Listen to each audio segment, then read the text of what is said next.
El tema de hoy Dios me lo daba porque todavía no me lo había dado completo. Yo me quedé, la verdad, sorprendido, de verdad, porque es algo nuevo que se está viendo precisamente. No sé si tuvo que pasar todo esto que está pasando en los lugares de política y todo eso a nivel nacional, pero muchas veces cuando uno viene al evangelio, cuando uno toca fondo, ¿no? Y yo creo que pues eso es lo que está pasando en la nación ahorita. Sí. Dios me mostraba acá en esta iglesia Chiapas que estoy en la cúspide del avivamiento nacional. Hemos estado, pues sí, en 8 estados de la República ya predicando. Estuvimos en Canadá, en Cancún, perdón, todavía no llegamos ahí. Hemos llegado hasta Monterrey, Aguascalientes, San Luis Potosí, México, Oaxaca, Campeche, Tabasco. Hemos predicado en varias iglesias de diferentes denominaciones. Y Chiapas es la plenitud, la cúspide del evangelio, hermanos. Amén, aleluya. Santos, ¿cuántos dicen amén? No lo ven. Dios toma de lo vil, de lo sucio, de lo menospreciado, para avergonzar al santo. Jesucristo Él nació en un pesebre de la pobreza. ¿Sí?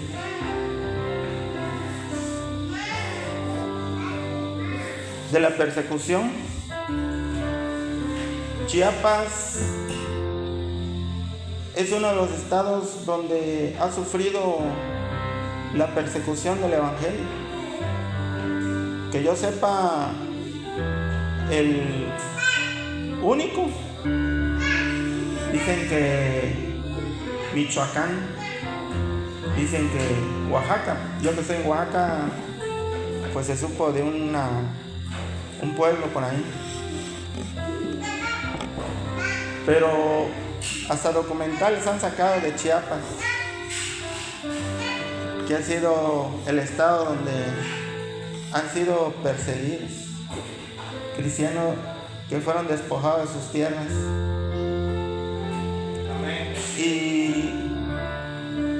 Y todo tiene un porqué, hermano. Todo tiene su propósito.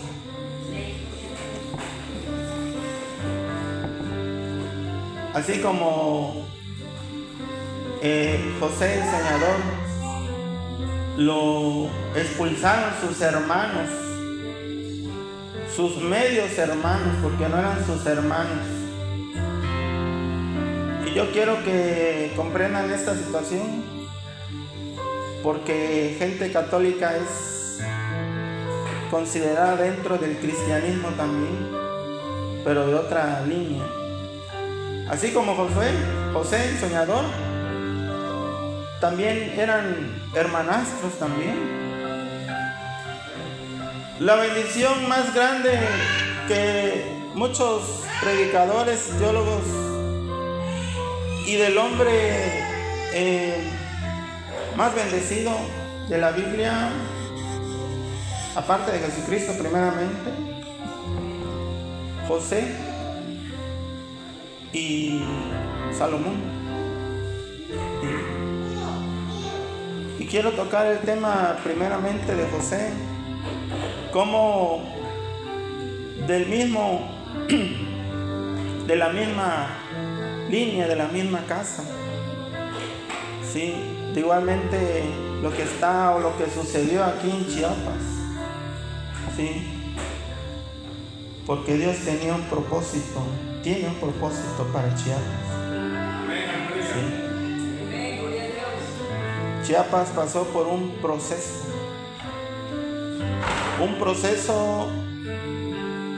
Los procesos, toda persona, todo creyente que pasa por un proceso es porque Dios lo va a levantar. ¿Cuánto dicen amén? Dios te va a levantar.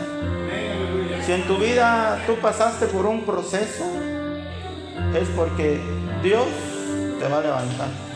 Mejor dicho, Dios te levantó. Y mi hermano, el pianista, pasó por su proceso y Dios lo levantó cuando está ahí tocando.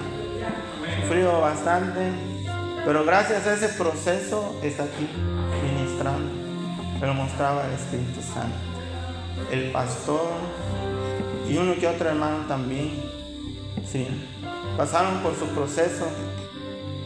El estado de Chiapas es el estado del cristianismo donde ha pasado su mayor proceso. Me mostraba, me inspiraba, me hablaba, me lo iluminaba el Espíritu Santo de Dios. Era una unción tan fuerte, una presencia tan fuerte que no la había sentido en ninguna iglesia de las que he ido. Era algo tan poderoso, hermanos. Una unción tan poderosa. Pero también me mostraba otras cosas también de aquí del estado de Chiapas, que habían detalles como ese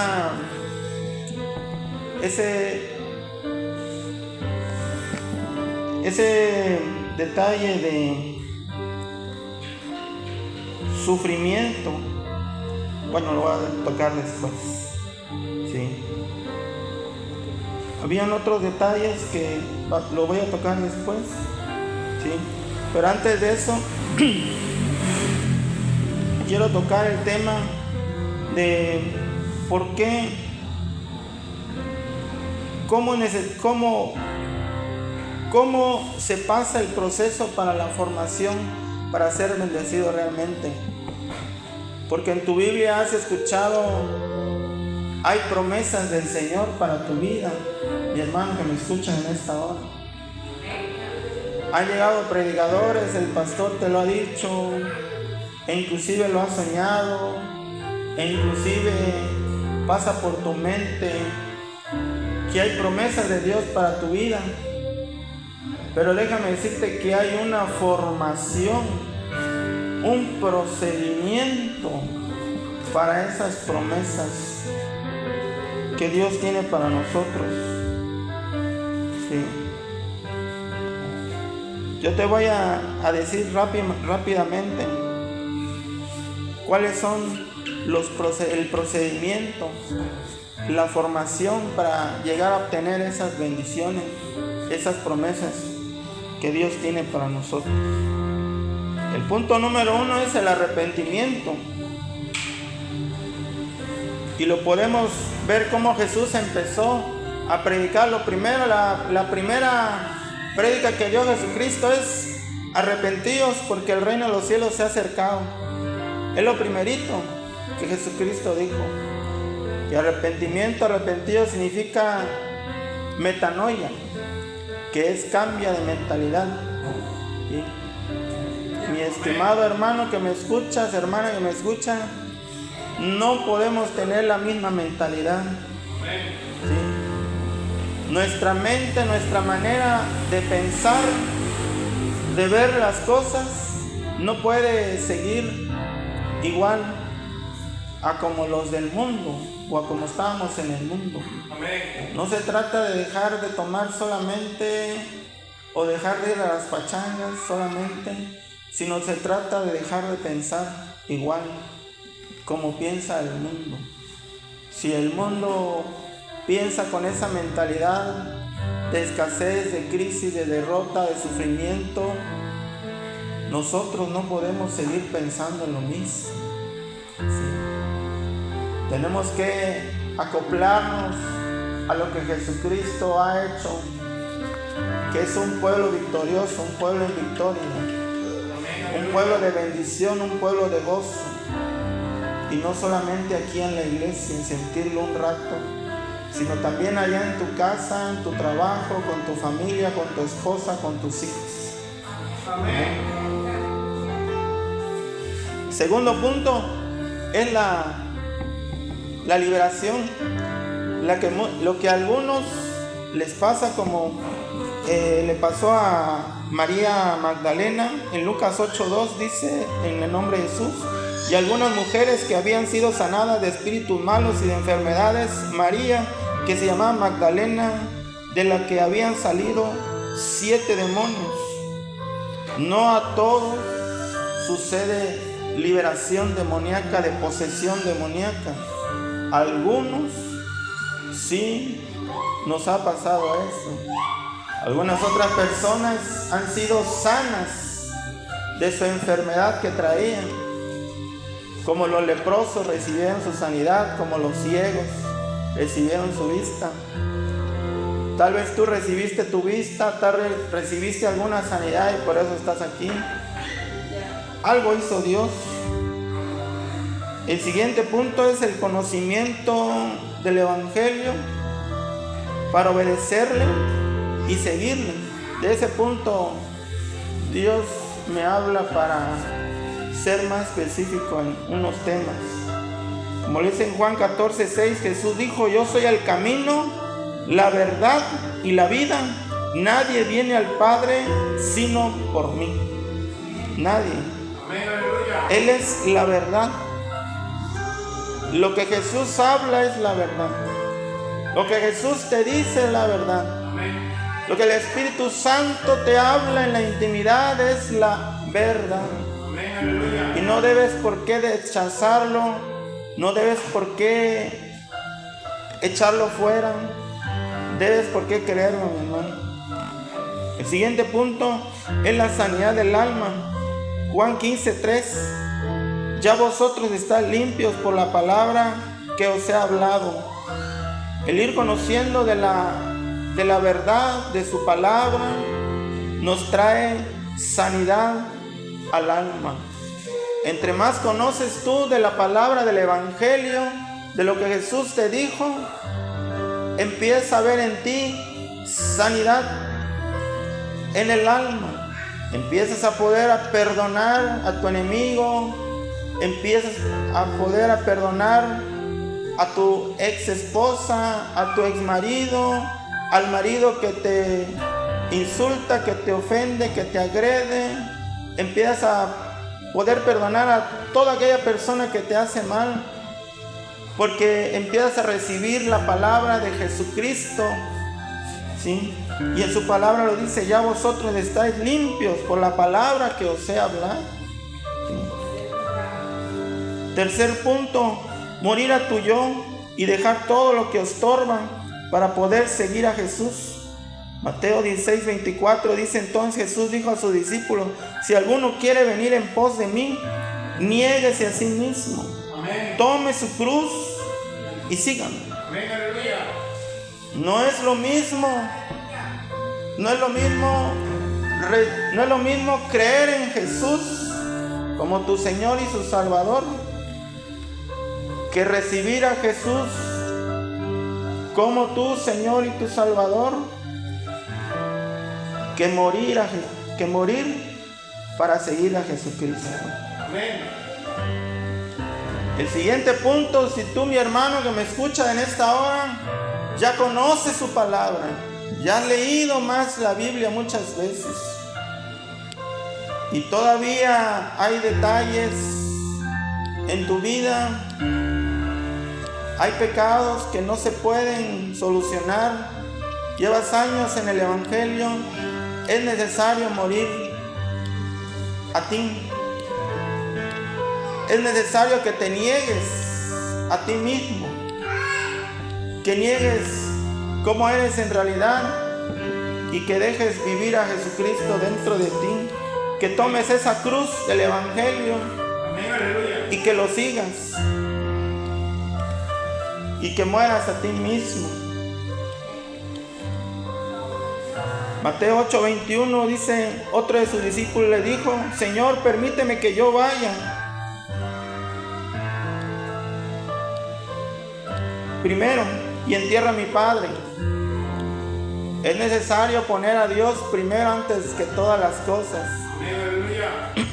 Cuando tenemos el trabajo, la familia, la esposa, los hijos, el negocio, el dinero, antes que a Dios, antes que al Espíritu Santo, antes que la voz de Dios que nos habla en la intimidad y nos dice, tienes que hacer esto, tienes que hacer el otro, tienes que ir para allá. No estamos muriendo a nosotros mismos, no estamos siguiendo realmente a Jesucristo, estamos viviendo solamente una vida religiosa solamente. Estamos viviendo un fanatismo, como dicen los mundanos, solamente. Es necesario morir a nuestra vida y vivir para Cristo, dejarnos guiar por el Espíritu Santo de Dios. El último punto: ser un discípulo para lograr sus bendiciones. Ahí es donde ya empiezan las bendiciones. San Juan 14, 13 al 14 dice: y todo lo que pidan al Padre en mi nombre lo haré, para que el Padre sea glorificado en el Hijo. Si algo piden en mi nombre, yo lo haré, dice su palabra. Pero es necesario, sí, que sea uno discípulo, porque esta palabra Jesucristo les habló a sus discípulos, no les habló a los seguidores, no les habló a los fariseos, no les habló a ellos. Esta palabra Jesucristo les habló a sus discípulos. Les dijo: todo lo que piden al Padre en mi nombre yo lo voy a hacer.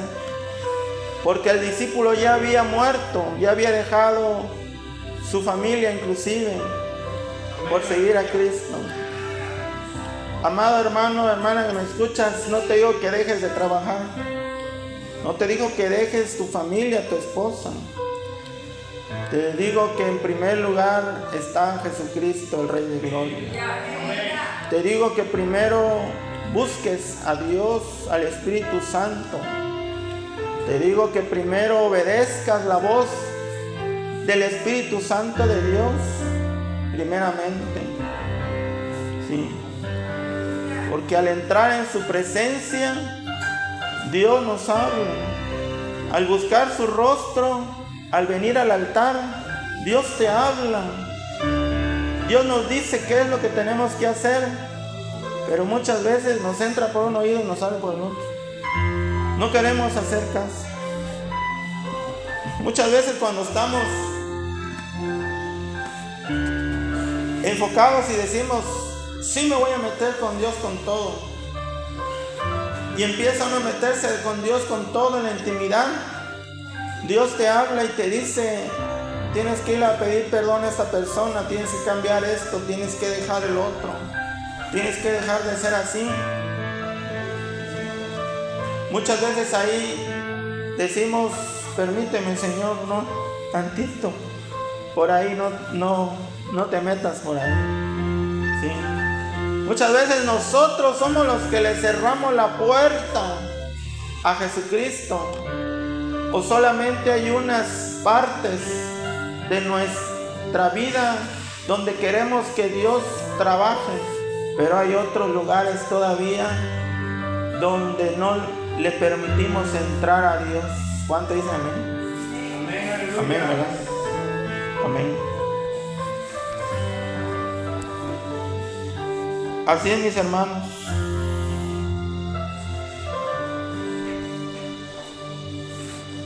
Pues esto es la introducción. El texto principal es Jeremías 29:11. Pónganse de pie, mis hermanos.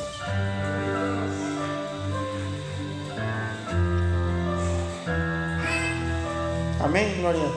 Cuando ya lo tengan, digan 29:11.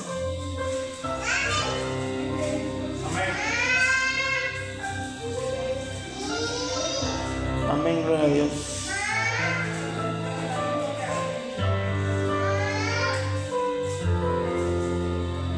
Amén. La palabra de Dios dice así.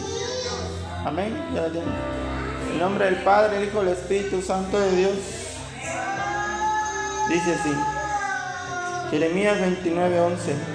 Porque yo sé los pensamientos que tengo acerca de vosotros, dice Jehová, pensamientos de paz y no de mal, para daros el fin que esperas. Amén. Vamos a hacer una breve oración. Padre, en el nombre de Jesús, aquí estamos nosotros, tus hijos, Padre amado, reunidos, Espíritu Santo de Dios. Eres tú el invitado especial. Venga tu reino, Padre amado, en este lugar.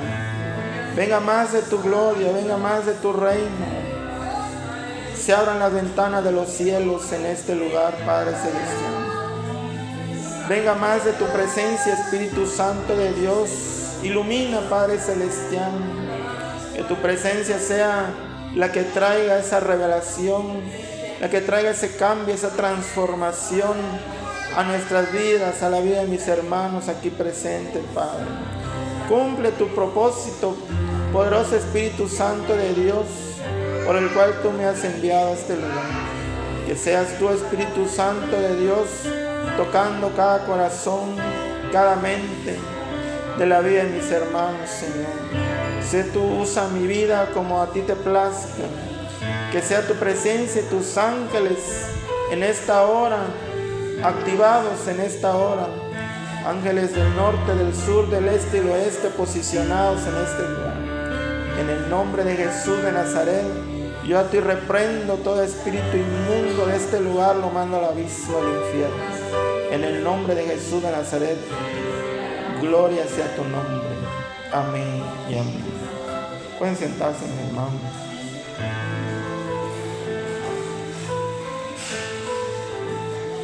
Les decía yo que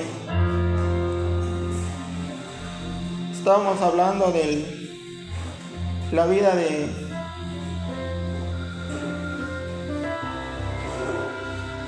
José el soñador, y también yo me mostraba algo parecido con Salomón. Sí. Salomón, fíjense que algo me sorprende de la vida de Salomón. Como de una relación de adulterio nació el hombre más sabio de esta tierra. De un adulterio, ¿sí? De una iniquidad que se activó, un hombre conforme al corazón de Dios. Amén. Sí, tremendo y poderoso, ¿no? Amén. Sí. ¿Qué cosa puede hacer Dios con tu vida, hermano, que me escuchas? Sí. Si de un hombre que inclusive ya fue ungido, un hombre que fue nombrado como el hombre conforme al corazón de Dios, cometió adulterio, mandó a matar a su esposo con la que se acostó, y de esa relación nació Salomón, el hombre más sabio. ¿De dónde viene esa sabiduría tan grande? Por su gracia, amén. ¿Sí? ¿Cómo ves, hermano?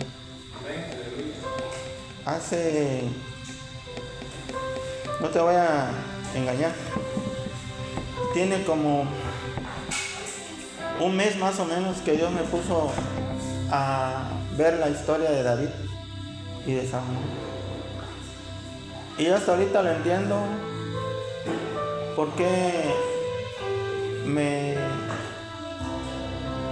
ponía a ver su historia. ¿Qué puede hacer con un pueblo marginado? Uno de los estados más marginados de México, porque pues así está catalogado Chiapas, un estado donde está, con todo respeto lo digo, donde hay indígenas, ¿no? En la sierra, todo eso.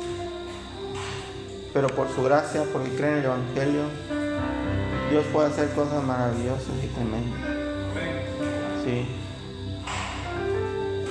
Y Dios lo hace. Está profetizado para México un avivamiento por varios profetas de Dios. Y Chiapas, la cúspide principal, Veracruz también. Y hasta ahorita lo entiendo. Hasta ahorita lo comprendo,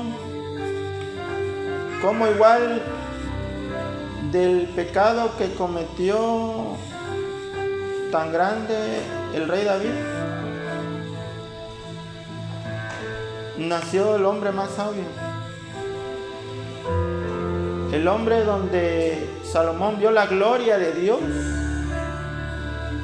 Vio la gloria de Dios descender como fuego. ¿Te imaginas? ¿Sí? ¿Qué cosa puede hacer contigo? Mi hermano chapaneco que me escuchas. ¿Qué cosa puede hacer con tus hijos? Con tu descendencia. Por su gracia. Porque Dios lo hizo, por su gracia lo hizo con Salomón. Así de fácil, así de sencillo.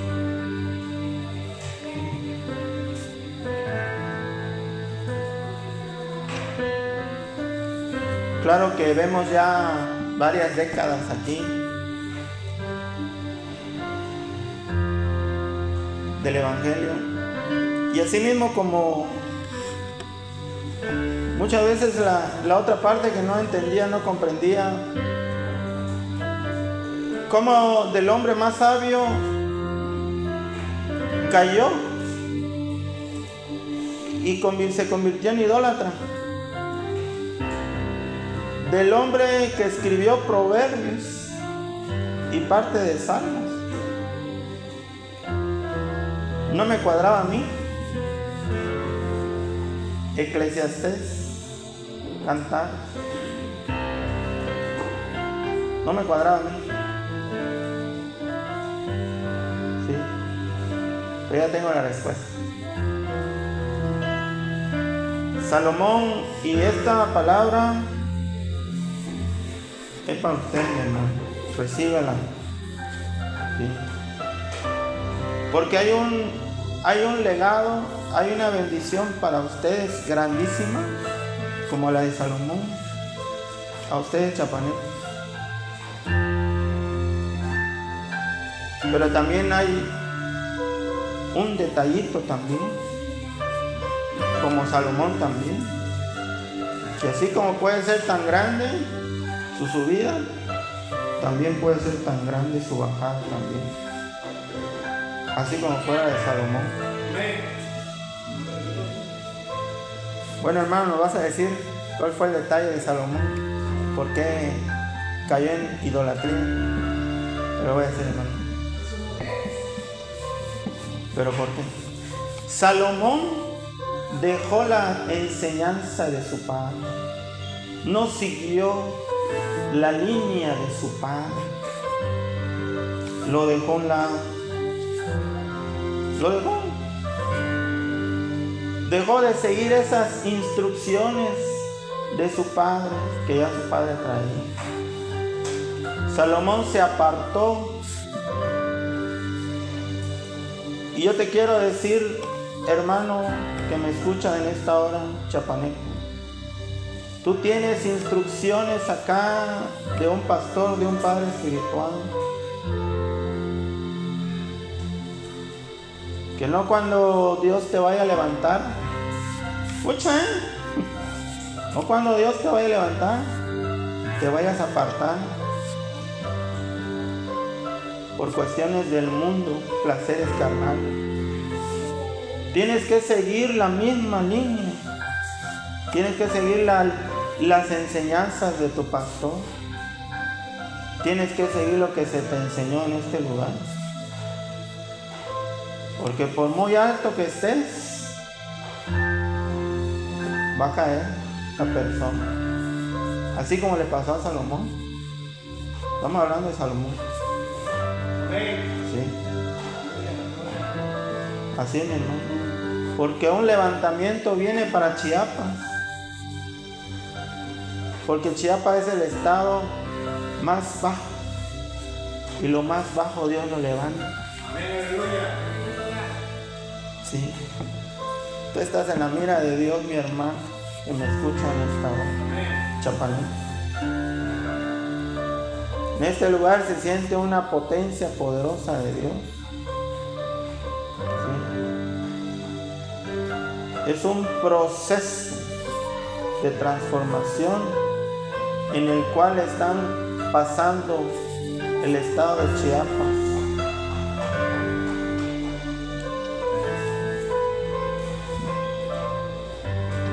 Dios me mostraba, había algo que Dios me mostraba, que es el autosufrimiento. Una mentalidad de autosufrimiento. Comprendo perfectamente esa mentalidad religiosa, como el católico, por ejemplo, que piensa que por irse de rodillas y sufrir ese martirio hacia la capilla de la Virgen de Guadalupe, piensa que está agradando y va a recibir su sanidad.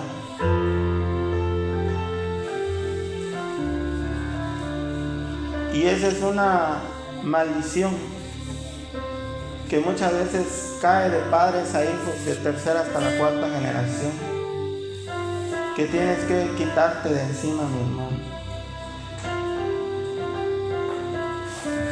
¿Cuánto dicen amén?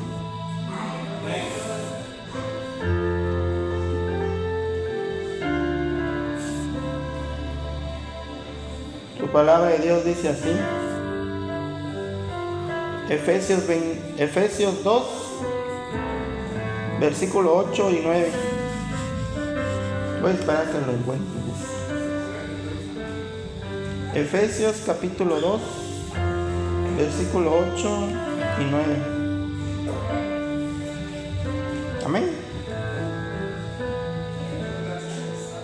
Efesios capítulo 2, 8 y 9. Palabra de Dios dice así: porque por gracia sois salvos por medio de la fe, y esto no de vosotros, pues es don de Dios, no por obras, para que nadie se gloríe. Por mucho que haga, mi estimado hermano, de tu parte, por mucho que digas, yo voy a ayunar, yo voy a vivir esta vida de mártir, esta vida de pobreza,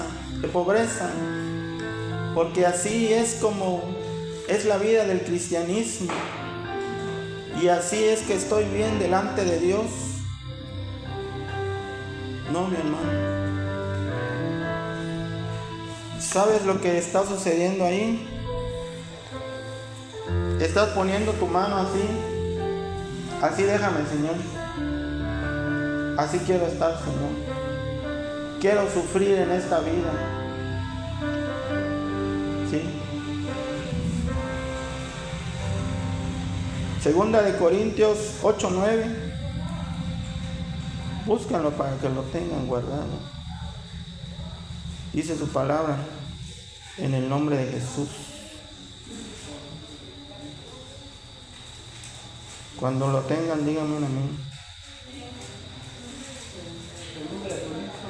8:9. Palabra de Dios dice así: porque ya conocéis la gracia de nuestro Señor Jesucristo, que por amor a vosotros se hizo pobre, siendo rico, para que vosotros con su pobreza fuisteis enriquecidos. Dios pasó, Jesucristo pasó ese martirio, ese sufrimiento, ese calvario, ¿sí? Ese camino de sufrimiento Jesucristo lo pasó para que tú no lo pasaras, mi hermano. En su palabra dice que es necesario pasar por pruebas y tribulaciones para que entres al reino de Dios, pero se refiere a un proceso de formación, no que toda tu vida vas a pasar así. ¿Cuánto dicen amén? Amén, hermano. Es solamente un proceso para que entres al reino de Dios. Porque si no, entonces en balde Jesucristo dio la vida por ti. Si tú dices que es necesario pasar pobreza, escasez, derrota, miseria, sufrimiento del esposo, de la esposa, de los hijos, si en tu mente está eso, que así es que tengo que vivir la vida del cristianismo, que esta es la vida del cristianismo, entonces ¿para qué fue sacrificado Jesucristo? ¿Para qué el Hijo de Dios se hizo pobre entonces, siendo Él rico, siendo Él el Todopoderoso, el amo del universo? Solamente es un proceso lo que debemos de vivir para ser formados, entrenados, capacitados para toda buena obra. ¿Sí? No es para que nuestra mente esté, no soy digno de ser bendecido, no soy digno de unos hijos ministros de Dios, profetas, evangelistas, maestros, de todos los ministerios. No puedes decir eso, hermana que me escucha. No puedes pensar en tu mente, yo no soy digna de ser una sierva, una profeta de Dios, que tú me uses en don de profecía, en don de discernimiento. No soy digno de yo, hermano, que me escuchas, tener una empresa. No soy digno de tener una buena casa. No puedes decir eso. No puedes decir, no puedes pensar, yo no soy digno, porque Jesucristo y el Evangelio así me quieren, pobre, derrotado, sufrimiento en este calvario.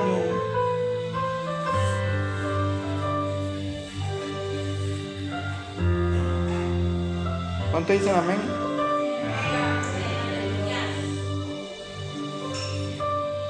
Porque por su pobreza Dios se hizo rico. Por su pobreza de Él, Dios nos enriqueció. A nosotros nos hizo sentar en lugares celestiales con Cristo Jesús, Señor nuestro. Tú que me escuchas hoy, estás sentado en lugares celestiales con Cristo Jesús. Tú que me escuchas aquí, eres digno de un buen salario, de un buen sueldo, de un buen puesto en tu empresa. Eres digno de tener una empresa, eres digno de tener una esposa, eres digno de tener hijos profesionistas, eres digno de tener una casa, eres digno de tener un nuevo carro en el nombre de Jesús. Somos dignos, ¿sí? Pero muchas veces por esa maldición generacional de mediocridad, ¿sí? Pero no es lo que Jesucristo vino a hacer a esta tierra, ¿sí? Tú que me escuchas aquí por este aparato de sonido, a través de Jesucristo, que vienes a la iglesia, que te congregas, que crees en Jesucristo, eres digno de esa sanidad. Que muchas veces por esa maldición generacional de religiosidad, de decir así estoy bien, ya que somos dignos de esa sanidad. Tenemos que echar fuera esa iniquidad se llama. Porque esa es la iniquidad. El mal que cae de los padres hasta los hijos, de tercera hasta la cuarta generación, se llama iniquidad, que no podemos quitarla. El padre, cuando fue borracho, el hijo sale borracho. Muchas veces alguna madre que tuvo cáncer, también uno de los hijos también trae cáncer. Y esta mediocridad también, mediocre, resulta que también el hijo también dice, no, pues mi familia fue pobre, también yo voy a ser pobre. Y también la falta de unción, de presencia, de ministerio. No, pues ni mis padres, nadie fue pastor o evangelista, pues yo también nada más vengo a sentarme aquí a la iglesia.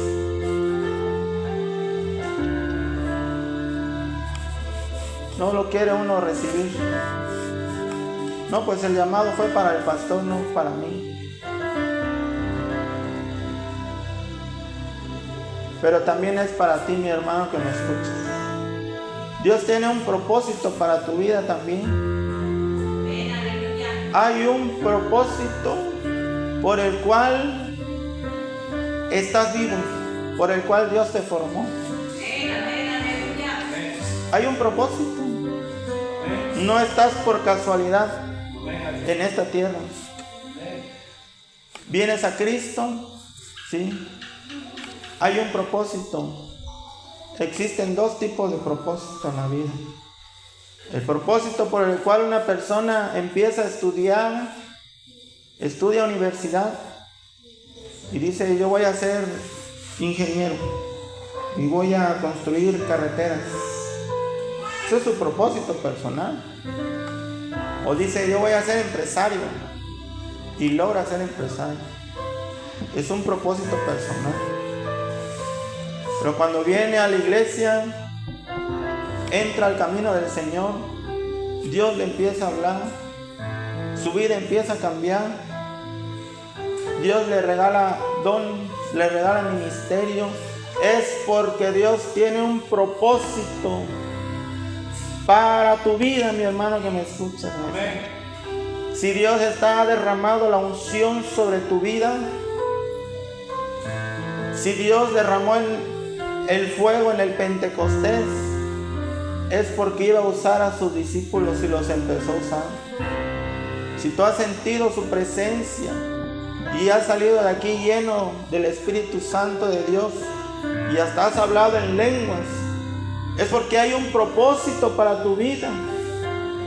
Mi hermano, mi hermana que me escuchas, si has tenido algún sueño y se cumple, es porque hay un propósito para tu vida. Y el propósito no es solamente aquí en Coita. El propósito es a las naciones. ¿Sí? Pero tienes que creerlo. Tienes que recibirlo así. Pero hermano, ¿pero cómo es de que pasa esto si tantos problemas que pasan en mi vida? Mi esposa me dejó. Mi marido me dejó. Mi hijo se murió. No tengo trabajo, no tengo casa, y tantos problemas que tengo. No son problemas, hermano, es la formación. Sin esa formación que tuvo Moisés 40 años en el desierto, no pudiera ser el escogido para ser el profeta que sacó al pueblo de Dios. Si no tuviera José el soñador esa formación, que lo tiraron al pozo, lo vendieron como esclavo, estuvo encarcelado, no pudiera ser ese hombre el gobernador de Egipto. Igual David, si no pasara ese proceso de persecución por el rey, inclusive lo quería matar, aunque él perdonándolo, el rey no lo perdonó, ¿sí? No pudiera haber sido el rey David. Y así muchos otros también. entre más fuerte sea tu propósito, entre más grande sea tu propósito, entre más elevado sea tu propósito, entre sueños más poderosos hayas tenido, o un predicador haya venido acá, un profeta, y te haya profetizado, vas a salir a las naciones, vas a tener un proceso fuerte. Pero no es para que te desanimes, no es para que salgas de la iglesia, no es para que veas el evangelio como un camino de sufrimiento solamente, de escasez, de derrota, de tristeza. Es un proceso, porque el camino del evangelio es de bendición, es de victoria. ¿Cuánto dicen amén?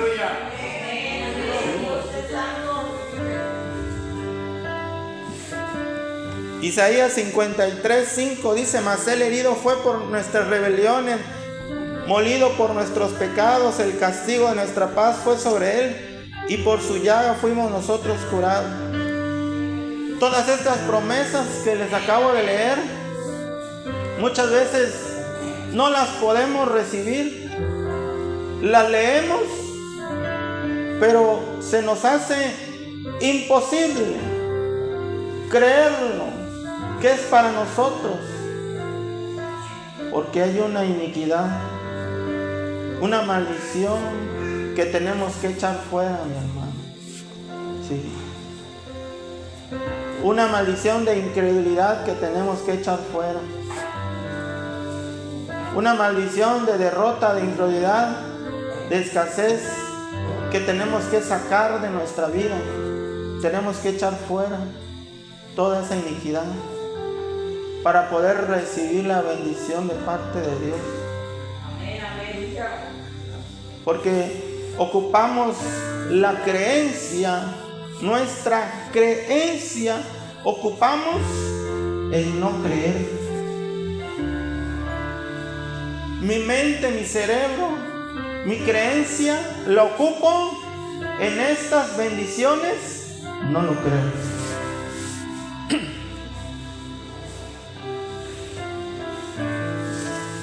Lo voy a decir otra vez.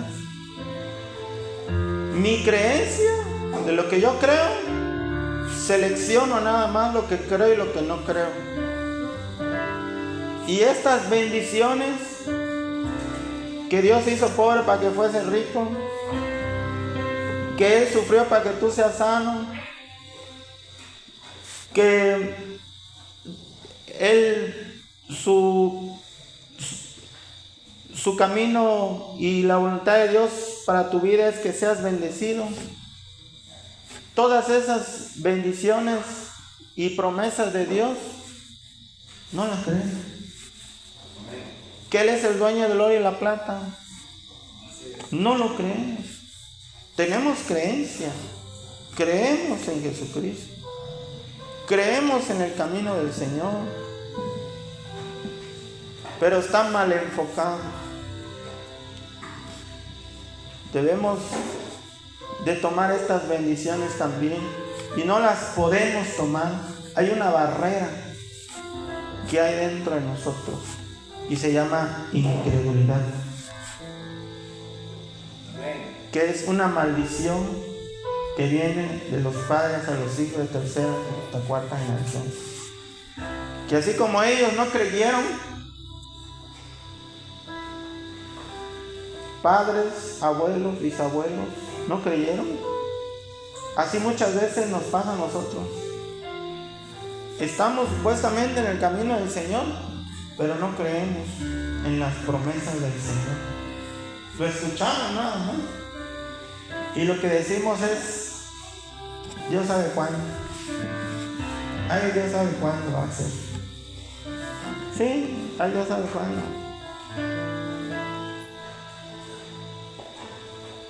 Pero muchas veces lo leemos, que vas a recibir esa sanidad.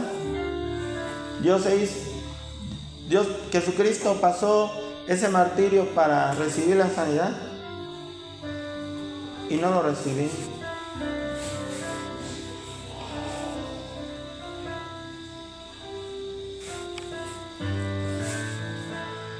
Con esto termino, hermanos. Es necesario agradar a Dios en el camino del Evangelio. Hebreos 16:11 dice así: pero sin fe es imposible agradar a Dios, porque es necesario que el que se acerca a Dios crea que le hay y es galardonador de los que le buscan. Lo voy a repetir otra vez.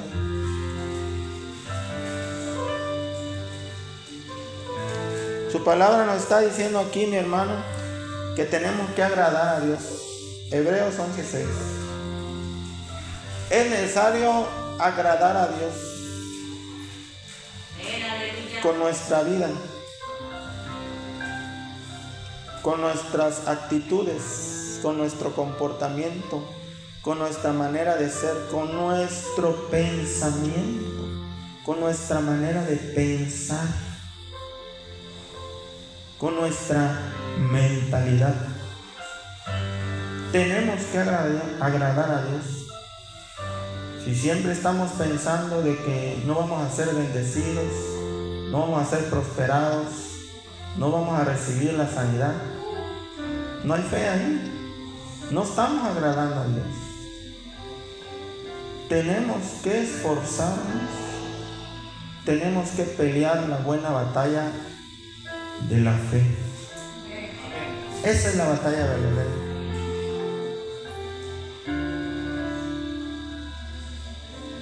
El enemigo más fuerte a vencer está en la mente. No es allá afuera. No es con tu vecino.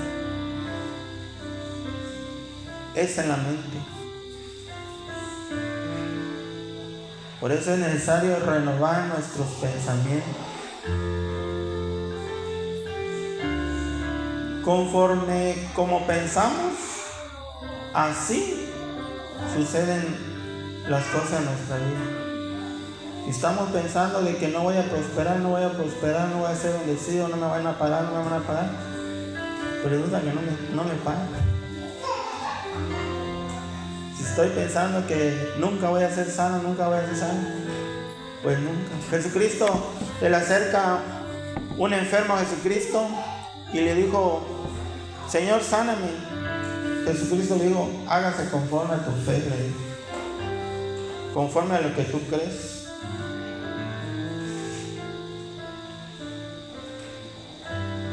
Pero hermano, ¿cómo quieres que yo piense que voy a ser sano si tengo 30 años con el mismo problema? Yo fui a tantos médicos y no me han dicho todavía lo que yo tengo. Ya oraron mucho por mí. Ya vinieron varios siervos, profetas, evangelistas, oraron por mí y nunca he sanado. ¿Qué es la fe, hermano? ¿Qué significa la fe? La fe es la certeza de lo que se espera, la convicción. No se ve.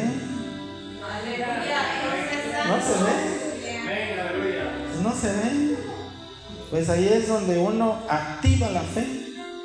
No se va a ver. No es al revés. No es que tengo que ver para creer, tipo Tomás. No va a pasar nada. Va a pasar escasez, va a pasar derrota, va a pasar sufrimiento. Déjame decirte algo, hermano.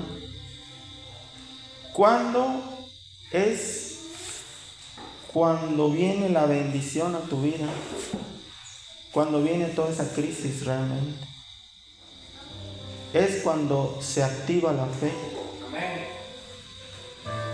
Porque mientras tienes tu sueldito, estás viviendo más o menos, tienes tu parejita, tus hijitos ahí más o menos, no hay crisis. No hay crisis. Ahí más o menos. ¿Cómo estás, hermano? Bien, más o menos. Bien, gracias a Dios. La persona que tú le preguntes, ¿cómo estás, hermano? Mi esposa me dejó, no encuentro trabajo, ya me corrieron de mi casa, ya me corrieron del negocio. Agárrate en el alma, porque va a venir bendición tremenda para tu vida. Porque la fe se activa cuando hay crisis. No le queda al cristiano más que activar esa fe.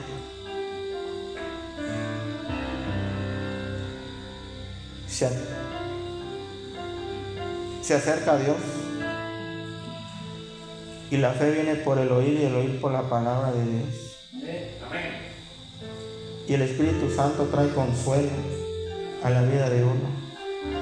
Trae consuelo, trae victoria, no trae derrota. No te dice, tú estás así y así vas a morir.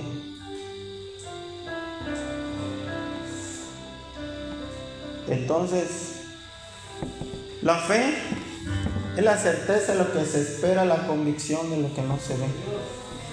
Si tu vida está en derrota, mi hermano, si tu vida está en crisis, si ya no sabes qué hacer con tu vida, con tus problemas en tu casa, si ya es demasiado,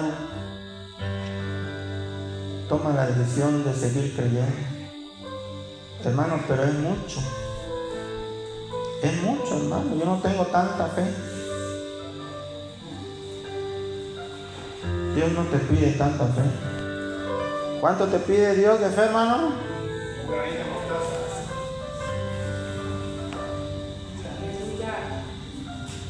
Así, de chiquito. Así.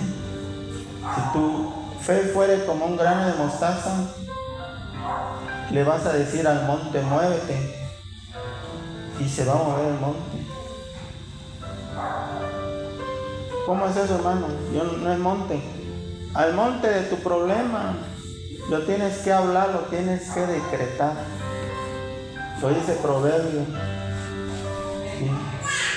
Que en nuestra palabra sale la bendición y no la maldición. En nuestra palabra está la vida y la muerte. Tenemos que declarar palabras de vida y no de maldición, porque en nuestra boca hay poder, y lo dice Jesucristo. Dile a este monte que se mueva y se va a mover. ¿Sí? Pero hermano, yo no lo creo que yo vaya a tener esa empresa. Yo no creo que vaya a hacer ese negocio tan grande. Yo no creo que vaya a regresar mi esposa conmigo. Yo no creo que mi hijo vaya a regresar porque pasó todo el problema. Yo no creo que vaya a recibir tantas señales. Aunque sea un poquito. Un grano de mostaza. Pero ¿sabes cuándo viene la verdadera fe, hermano? No cuando un predicador te lo está diciendo. Cuando tú te metes con Dios. Porque la verdadera fe viene por el oír y el oír por la palabra de Dios. Dios te habla y Dios te dice, yo voy a traer a tu hijo de vuelta. Y tú lo hablas, hermano, y tú se lo dices a la gente. Dios me dijo que mi hijo va a regresar. No sé a quién Dios le está hablando aquí. Dios me dijo que se va a resolver mi problema. Dios me dijo que me va a sanar. Y lo hablas, lo decretas porque lo escuchas de Dios. Y ahí es donde se activa la fe. ¿Cuántos quieren que Dios les hable en esta hora? Pónganse de pie. Pónganse de pie. Dice que la fe viene por el oír y el oír por su palabra de Dios. ¿Quieres escuchar la voz de Dios? Pasa aquí al altar a escuchar la voz de Dios. ¿Tienes problema? ¿Quieres fe? ¿Quieres que se active la fe? ¿Quieres que Dios te hable? ¿Quieres que tu problema se resuelva? Yo te invito a que pases aquí al altar. ¿Sí? ¿Quieres escuchar lo que Dios te va a decir? ¿Sí? Pasa, mi hermano. Pasa, mi hermano, que me escuchas en esta hora. ¿Sí? ti. En el nombre de Jesús. Eres bienvenido a este lugar, Espíritu Santo de Dios. Gracias, Padre Celestial. Gracias, bendito Dios.